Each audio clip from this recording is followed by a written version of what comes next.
कहते थे कि बिहार कभी आगे बढ़ नहीं सकता है। क्या बिहार था? याद करिए, इसी टेकारी के इलाकों को याद करिए, जो बुजुर्ग यहाँ बैठे हैं, कि किन परिस्थितियों का बिहार था। क्या लोग 8 बजे के बाद, 7 बजे के बाद गया शहर छोड़ करके कहीं जाते थे? कोई लोग टेकारी में 9 बजे रात में मोटरसाइकिल से, गाड़ी से गया जा सकता था? पूरा का पूरा शाहबाद और मगध का इलाका, पूरा मध्य बिहार नक्सलों के क्षेत्र से और माले के दुर्व्यवहार से ग्रस्त था। ये वो बिहार था। 118 नरसंहार का इलाका था। लोग अपनी खेती छोड़ करके पटना चले गए थे। लोग का बिघा खेत जो है परती पड़ा रहा सालों साल। लोग खेती नहीं किए डर से। कभी आता था कोई लाल झंडा लगा देता था। क्या आज वो परिस्थिति है? जो लोग घूमते थे, हर एक गाड़ी में से 5-5 नाल राइफल लेके घूमता था, डॉक्टर, व्यापारी, इंजीनियर। इसी गया में NHAI के इंजीनियर की हत्या हुई थी। क्या स्थिति थी?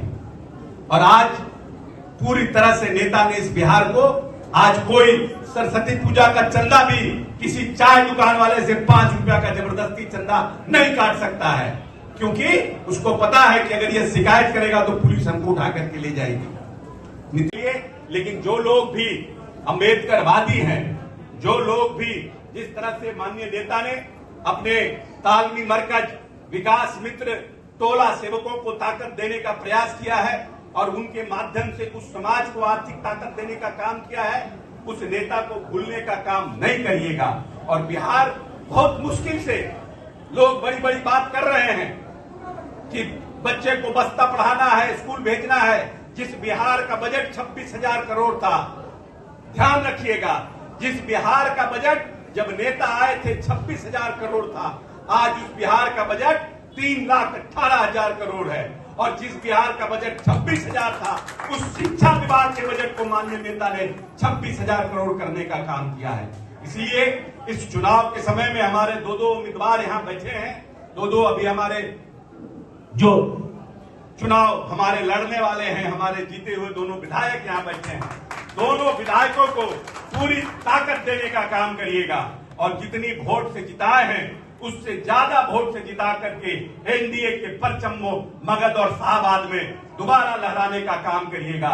मगध और शाहबाद अगर मजबूती से खड़ा रहेगा तो हम आपको वादा करते हैं कि हम 200 के नंबर को पार करने का काम करेंगे। बहुत बहुत धन्यवाद। ऐसे तो नेता पर बोलने लगेंगे तो इतनी बात है बोलने के लिए कि समय बहुत लग जाएगा, लेकिन हम सिर्फ कृषि के क्षेत्र में कहना चाहते हैं, क्योंकि ये कृषि का इलाका है, कि हमने दान के क्षेत्र में अपने जो उत्पादन है उसको दुगना किया है।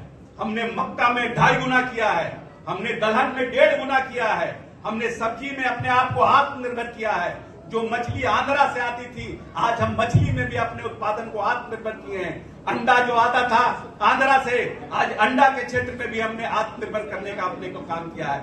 और पिछले 5 वर्ष से लगातार कृषि का जो सबसे बड़ा पुरस्कार है इस देश का, जो कृषि क्रमन पुरस्कार, जो कृषि के क्षेत्र में नए नए तरीके अपनाए गए हैं, कैसे हम नए तरीके से जैविक कृषि कर सके, जैविक खेती कर सके, कैसे हमने अपने उत्पादन को बढ़ाया। लगभग 1.5 लाख हम लोगों ने मीट्रिक हेक्टेयर भूमि को, 1.5 लाख हेक्टेयर भूमि को हम लोगों ने सिंचित करने का काम किया।